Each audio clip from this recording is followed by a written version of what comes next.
What's going on, guys? Welcome to another episode of Tower Talk. Is this number 5 or 6? I actually lost track. It's 6. It's number 6. Tefty, why you always forget? Say. We got the usual crew. We got Blue Westlow. We got Versus the Stream. And our guest this week is T-Rex. Hi. That's me. I'm T-Rex. So we could talk about the meta right now. And it seems to be emerging in Trials. What have you guys been experiencing in Trials? Multi-tool seems very, very helpful. It's a great weapon to get around the map and, play a far game. But also hand cannons. I see if you're not using a multi-tool, I see someone using the last word. And that goes from Trials to normal PvP. The last word is just a great weapon once again. It was still great when TTK launched, but with the recent update, it's even better. And so I've been seeing a lot of, last words and the Mida multi-tools. Obviously, we have two extremes here. We have a multi-tool, which is a long-range weapon, and we have a last word, short-range weapon. I see those two the most. So at the very least, it's like a pretty cool dynamic that you actually have to play the range of your weapon. At least that's how I've felt when I've been playing Trials. Everyone kind of has to play their own range, as opposed to last word shooting from across the map. I like where everything stands. I still see a couple pulse rifles and hawk saws. Those are still really good at mid-range. I see a lot of people using a bunch of scout rifles. I see a lot of people using really good Treads Upon Stars rolls like Zen Moment and Outlaw and stuff like that. I don't even think it comes with Outlaw, but something along those lines. But it feels like there's 3 weapon types right now, personally for me. So I think that's nice. Mm-hmm. I would agree. I mean, for the most part, I don't even think I've seen scouts. Like, the multi-tool and stuff has been kind of stowed away in all my matches. I'm using it for the most part. I'm using multi-tool sniper. That's what I've been rocking for the past little bit.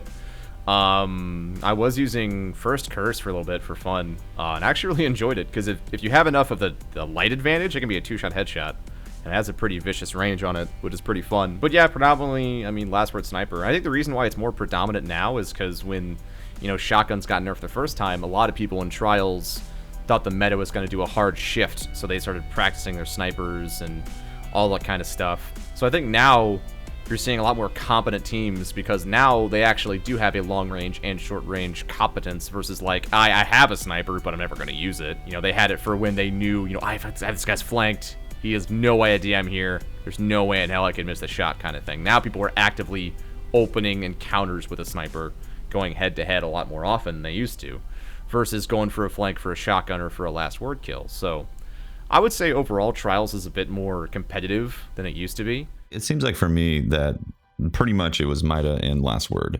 There was definitely a few times where there was a different, like a PDX. That PDX that dropped from the gunsmith was very good. So I did see that from a few people. And then Doctrine of Passing. That seemed to be one of the auto rifles that popped up a few times. But more often than not, it was the Mida multi-tool and the last word were the 2 weapons that were primaries. And then in this map specifically, snipers. But if you are a beast at Shade Step Shoddy, it does not matter. You're going to Shade Step Shoddy and do very well with it. So it's interesting how that, even on a sniper map, is still exceptional. How do you feel about Shade Step? You can chuck a nade that tracks, and then they just Shade Step and then cancels it. Yeah, it's like, that's the biggest thing for me. It cancels tracking. I don't think it should cancel tracking. You can Shade Step out of bolts. I've seen it cancel my burn. And they get iframes. The frames, dude. It's weird. Get the invincibility frames. I have seen clips where people get sniped while they're rolling, and I'm like, that made sense. And then I've been playing or seen other clips where I see a guy get hit by a rocket while they're shade stepping and then no damage. It's very confusing to where their invincibility or their missed tracking frame, whatever happens that causes the tracking and the iframes to exist is very silly. It's really annoying how such a cool tool that players could use to make really smart plays seems to be a lot more about this instant forgiveness button. Yep. Exactly. That's the biggest problem I had with it. The new Twilight Garrison, the thing I like about that is you can use it to dodge things, while in the air, and you make a bad mistake, you can, try to fix it, but you can still die just as much as you could have if you didn't use it. You know what I mean? We can still shoot you, your hitbox is still there. But with the Shade Step, your frame box, your hitbox just disappears for a quick, millisecond. Is there even a downfall using? It's very spammable too. You only get 2 quick Shade Steps, but you really only need 2, and you could do them really quickly. Thank God they don't have blink as well, because that would be just the worst. That would be the worst. Oh, hey, Warlocks are getting the Astrocyte verse, so that's going to increase the blink range. But that doesn't... honestly, I'd rather use the RAM if I'm going to be blinking, I agree, yeah. Which is fair, yeah. Have you seen those gloves that the Warlock's going to get? Where it essentially gives them quick draw? Yeah, I like sounds those gloves. nice. That neutral game is gonna be that so sounds fun. strong. Oh, those are going to be dirty. I mean, I run Stormcaller like exclusively almost in every piece of content except for raids. I do Sunsinger. Imagine, Like Voidwalker's just be crazy. Imagine somewhere. sniping with those I don't know gloves. where it is. That would be great. Yeah. See, that's the thing is like I use the impossible machines because I go for landfalls. I used to do it to kill Titans. They were in freaking hammer time, and it was pretty fun. So good. Well, because I could do that and like hit them like twice with the R1, they'd usually be dead if I'd done it right. But I think I would sacrifice landfall. I think for a better neutral game for sure. Absolutely. You can put You landfall can back keep the on same anyway. build. You know. Yeah, but but then you lose Ionic Blink, and it's like, oh shit, you know, then you get shit on by everything if you can't get out of the.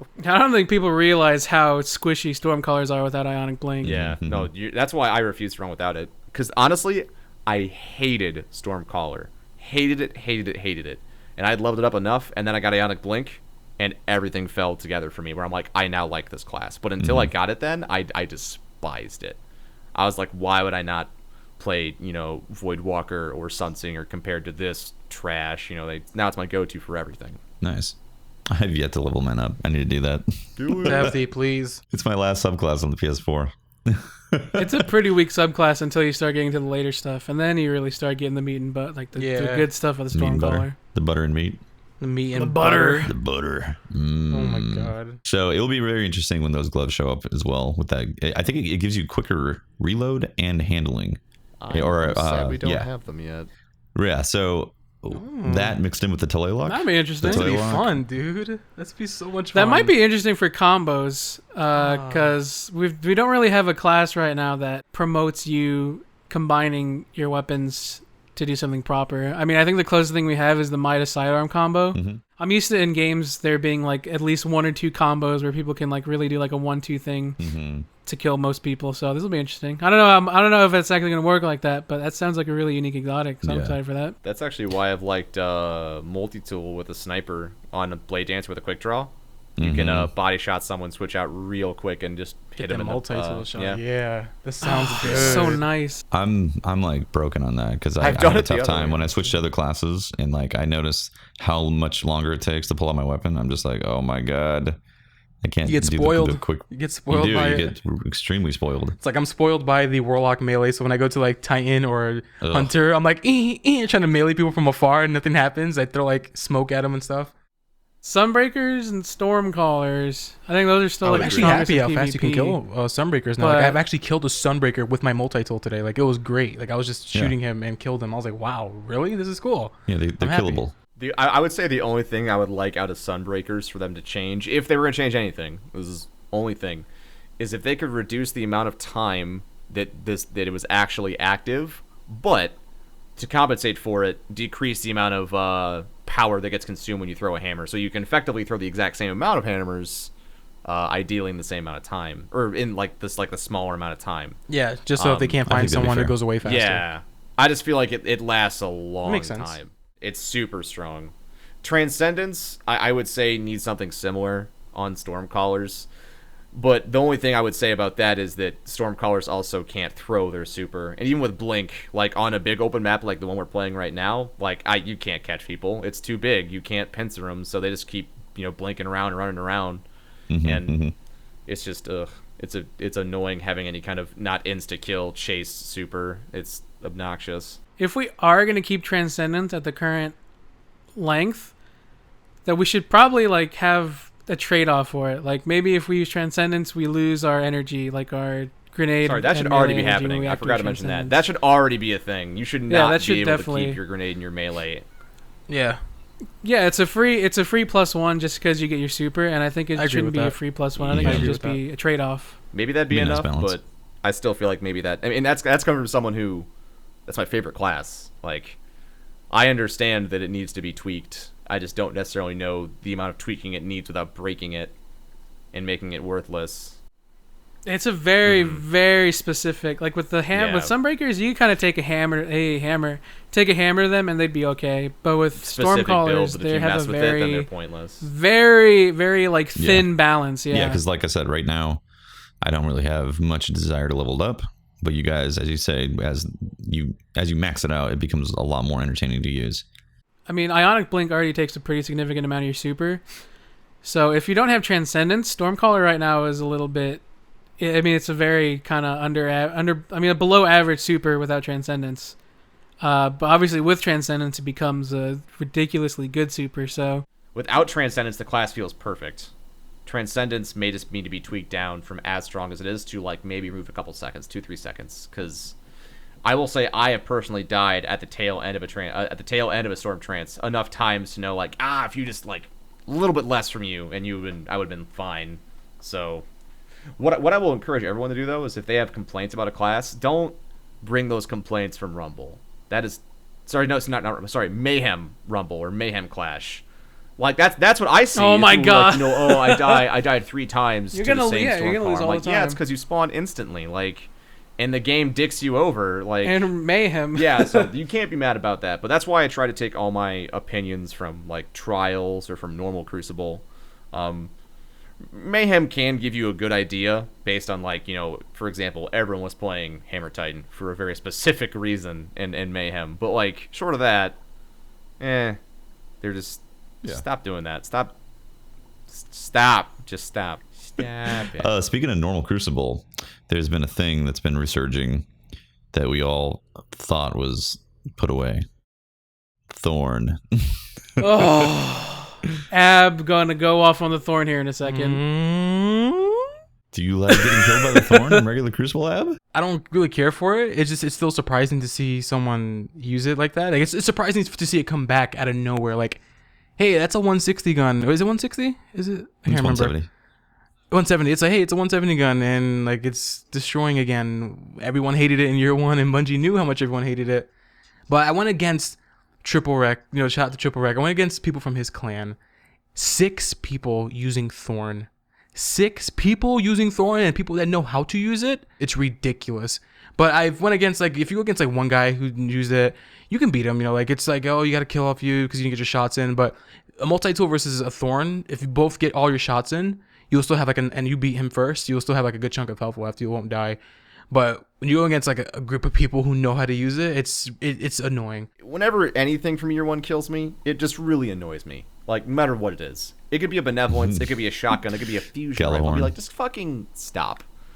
Get something else. Yeah. I died to those weapons for a whole year. I'd like to die to something else. Even if that thing is the same thing from year 2, from year 1, but brought into year 2, at least at that point, it's year 2. I guess any weapon that kills you from around a corner or anything like that, to where, like, you were gonna get away, and you're like, oh, and you're, like, looking at your health, and you're like, tick, tick, tick, you're like, please, be enough, because you weren't tracking when it hit you the first time, and then you drop, and you're like, you're right there. It's like barbecue nades. Yeah. Barbecue nades are Well, now, awful. I would say now they're a lot more balanced. I hate them. definitely don't mind them.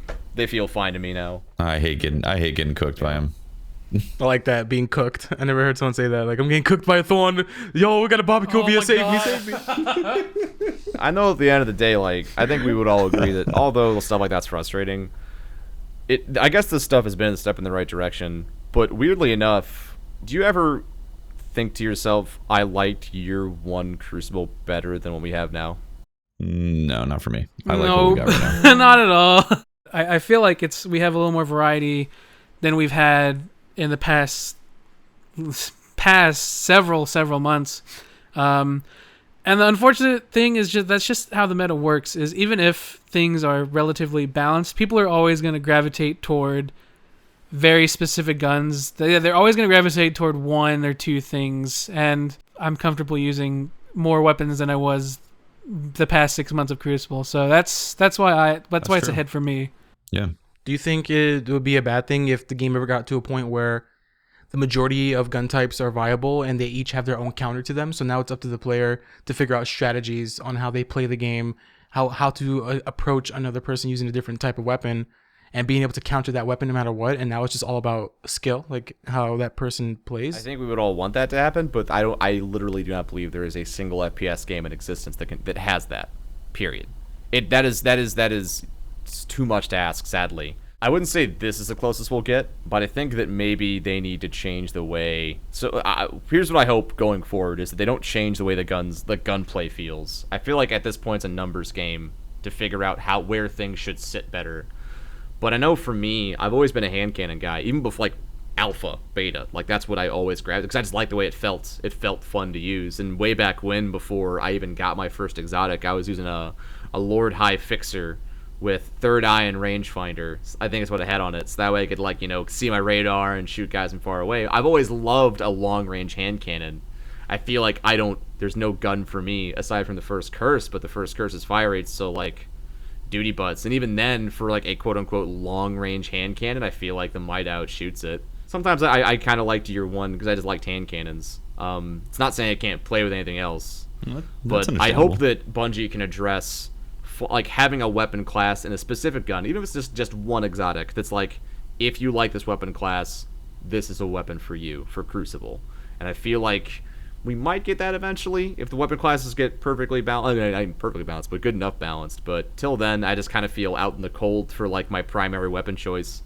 I've gotten a lot better at sniping because of it, though. That's for damn sure. What about Jade Rabbit? I mean, I feel like the higher impact scouts get really close to those higher impact long range. Do you know my favorite year one scout was?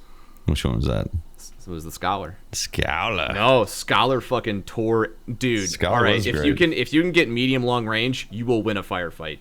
That thing was a triple tap to the head, reload, double tap, and I'd be like, "Oh, combined arms is here, yes!" Because that means I could play on Bastion and First Light, those really big maps, and just clean up. Because people were trying to use their thorns, and I'm like, "Bitch, please! Like, you can't even hit me." And I'm doing 72 to the head 3 times in a row. I reload, see somebody else, 2 like 98s, and they're dead. And it's just, I think a lot of what we consider weapon balancing in the meta, it's a problem with maps. Has a lot to do with the maps. I would agree. I would agree, 100%. And I feel like the maps have grown the way they have because of Trials of Osiris. If we had an equally I just thought about this, so haha, maybe I'm wrong, but whatever, brain. I feel like, so Trials of Osiris is a 3v3 game. You can't, obviously, like, unless you cookie cut it, Bastion, First Light don't work. They just don't. Too big. And even some of the maps they've chosen, I'm like, maybe a bit too much, because like right now, like Widow's Court, sometimes you can like get in a match where you just run around in circles. You're literally both going the opposite direction every single time you move, like just by accident. But because of that, like the meta is shaped around competitiveness, right? And that is the competitive thing. The meta for 6v6, it more or less doesn't exist. There's enough bodies on the field for you to kind of use whatever you want. Whether it's an auto rifle, because you're going to be able to flank enough people and get those free kills, even if you didn't even use any guns.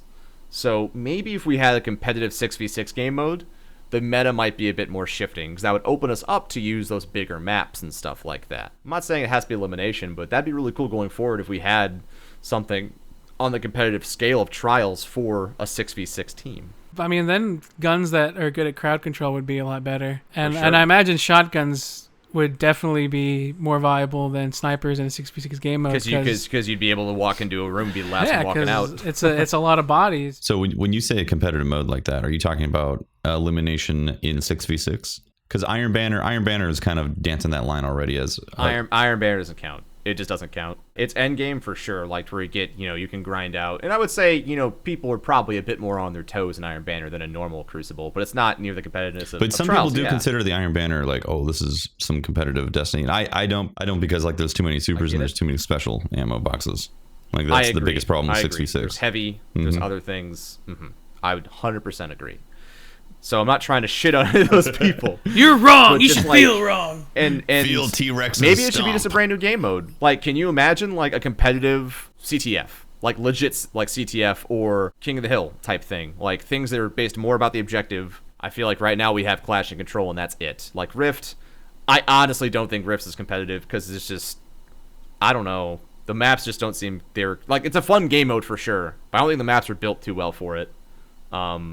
Especially because you can have like a person who's just like, I'm a dedicated runner, and like, if you go against a team of scrubs, then you're gonna stomp them because you're gonna dunk 3 times and call it a day. I think maybe the reason I feel that way is because the Spark Carrier gets that immunity when they pick it up and bullshit. Maybe rotate attacking teams, make it to where it's more like CS:GO almost. It's the rounds. It needs some sort of round base, and that's why Trials feels that way. That's perfect. I feel like if they just change it to, one side's attacking versus one side's defending, then I'd be like, oh. That's exactly what I want. It feels more competitive that way. I don't know. I'm an idiot, so don't listen to me. Let's actually switch topics. Unfollow me, thanks. You are on another podcast with your brother, and I think it's great. And I think we should help get the word out there. You want to explain it? Sure. So for anyone who's listening, myself and Professor Broman run a podcast that rotates between our two channels on Twitch, called Streaming 101. It's where we talk about our experience with streaming. We cover a wide variety of topics so far. We've covered just more or less a end-all be-all. This is how you start streaming. One was based on software and layouts. One was on hardware. One was on developer relations. One was on growing your channel. I've had a lot of awesome guests as well. Other broadcasters. For the dev relations one, we had a guy named Andy, who, I love the guy, works for Sandbox Strategies and does PR and a lot of other great work. And he made me learn a lot of things, actually. It's a great guy. More or less, we try to do it every Sunday. Holidays and, of course, travel and our hectic schedules make it hard. At least bi-monthly, we have that podcast, and we cover basically anything you'd ever want to know about streaming from as honest of a perspective as we can give. We don't cookie code it. We tell you from our experience how things worked. And, you know, we're not going to lie to you and say, like, oh, yeah, if you just do this, this, and this, you're going to be a Twitch billionaire like Lyric. Actually, I don't think Lyric's a billionaire, but I'm sure he's doing really well. That's what you have to say in the ad, though, that Lyric's a billionaire. And it's 3 easy steps. Yeah, it's my requirement. Yeah, 3 easy steps. I got to see the one with Tiger Rider on it and Brotato, and it was very it was great getting to hear you guys' perspectives, because it was a real cross section of people who started 4 or 5 years ago versus recently, and different experiences of getting partnered and all that. I highly recommend it. Mm-hmm. Yeah, I watched that too. It was really good. It's a really good podcast. Yeah. I'm enjoying it a lot. Guys. Yeah, highly recommend it. Anybody who's interested in Twitch, or maybe just wants to get more knowledge about the experience of it from being a streamer's perspective, that podcast is golden. Yeah, if you're like a hunter of knowledge who just wants to understand all sides of stuff, then yeah, I would say it's great. I guess I forgot to mention that is, I mean, even if you're not a streamer, if you're a Twitch advocate, or even if you like YouTube, like, this is just kind of universal for content stuff. Things that we actively avoid, things that we have failed on, and things we fucked up, all that kind of stuff. And we do our best to tell you how to not do that as best as we can, how to not suffer the same failures that we did. Been doing this I was partnered September 20th, 2014, so it's been, I guess we're getting closer to 1.5 years, but it's insane. Well, I think that's the podcast, guys. We've been we try to keep this podcast about 30 minutes, maybe a little bit less. All right, guys, thanks so much for listening to the podcast, The Sixth Tower Talk. You can talk to me at Teft on Twitter. Catch the Planet Destiny streams that I do for the Twitch channel, twitch.tv/planet_destiny, and catch my own personal streams as well, twitch.tv/TeftyTeft. And my name is Versus the Stream. You guys can talk to me on Twitter at Versus the Stream. Catch me on Planet Destiny on the weekends on the Twitch channel. And you can catch me on my personal Twitch channel, which is twitch.tv/Versus the Stream. And my name is Blue Weslow. You can find me at Blue Weslow everywhere. You can find me Blue Weslow on Twitter, Blue Weslow on Twitch, and Blue Weslow on the YouTube. And I am T-Rex. You can find me on Twitter at the T-Rex, TheTeawrex, and on Twitch I am twitch.tv/T-Rex, TeaWrex. And we will see you next time. Bam. Yeah, we will. That was sexy.